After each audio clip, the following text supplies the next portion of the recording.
Vous voulez savoir comment cueillir des algues? Vous habitez en Bretagne ou vous venez en vacances chez nous, la plus belle région de France. Je vous embarque avec moi à la pêche aux algues.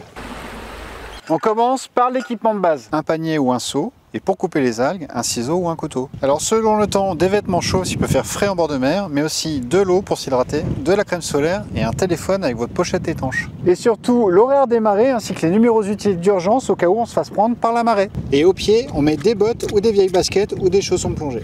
Et surtout pas pieds nus, car on peut se blesser avec des coquillages ou des morceaux de verre.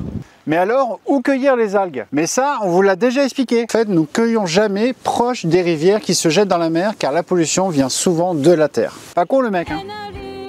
Alors on commence par les principes de base de la cueillette. On cueille des algues sur pied, là où elles vivent. Et oui, surtout ne pas ramasser d'algues flottantes ou échouer sur la plage. C'est le principe de base. C'est pour ça qu'on dit cueillir et pas ramasser. On respecte la taille de coupe. C'est très important pour ne pas affaiblir la ressource. On laisse le temps de se reproduire pour l'année prochaine. Alors si l'algue fait la bonne taille, quand on la coupe, on ne coupe pas à la racine. On coupe en haut. Et on lui laisse un petit peu de feuilles. On commence avec le spaghetti de mer, ou dit Emmentailla elongata de son nom latin. Et du coup, il n'y a pas de date réglementaire de cueillette, mais par contre, il y a une taille de coupe, c'est 80 cm minimum et on préconise 1 mètre. Là, il mérite bien son nom parce qu'elle ressemble vraiment à du spaghetti, très fin comme ça. Donc maintenant, la Dulce, ou dite Palmaria palmata, c'est une algue rouge magnifique, bien connue en Bretagne.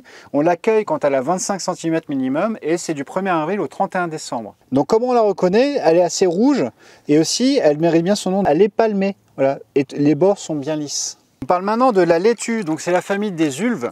C'est une algue verte qu'on trouve plutôt l'été. Il n'y a pas de taille minimum de cueillette ni de date réglementaire et on la reconnaît parce qu'elle est très très fine et verte. Donc ici, magnifique Combure royale, Saccharina latissima.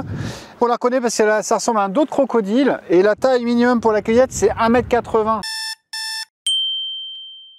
Donc soit ma taille, donc celle-là on peut l'accueillir. Et là je vous présente le petit bijou de la Bretagne, l'algue nori de la famille des Porphyra. Et là c'est pareil, on attend 25 cm pour la cueillette et la date de récolte autorisée c'est du 1er mai au 30 novembre. Alors la nori très facile à reconnaître, elle est très très fine, on voit mes doigts à travers et d'une couleur noire à violet. Et quand elle est hors de l'eau, c'est la seule qui reste vraiment brillante, comme si c'était du plastique. Et maintenant on finit avec l'Aonori, Enteromorphe. Une algue que nous ne travaillons pas chez Bord à Bois mais qui est très intéressante à cuisiner. Une petite algue qui ressemble à des cheveux, c'est une algue tubulaire, verte. Alors vous allez me dire, il est bien sympa celui-là, mais quand est-ce qu'on parle du wakame? Eh bien on n'en parlera pas parce que le wakame n'est pas une algue bretonne sauvage mais une algue de culture. Alors pour savoir si la marée remonte, un petit signe facile, on voit les bulles comme ça au bord de l'eau. Ça veut dire que la mer est en train de remonter et prend l'oxygène qui a été fabriqué pendant la marée basse. Donc très important, dès qu'on voit les bulles, il est temps de rentrer. Un petit conseil que je vous donne avant de partir de la marée, c'est de rincer vos algues dans l'eau de mer. Ça va enlever le sable, donc les nettoyer, et elles vont mieux se garder après, qu'elles soient séchées ou en tartare. Et oh, ce n'est pas fini, partez pas comme ça. Si vous voulez en savoir plus, rendez-vous sur notre blog. Et vous pouvez aussi consulter ce guide hyper pratique pour la cueillette. Et moi, je vous dis à bientôt.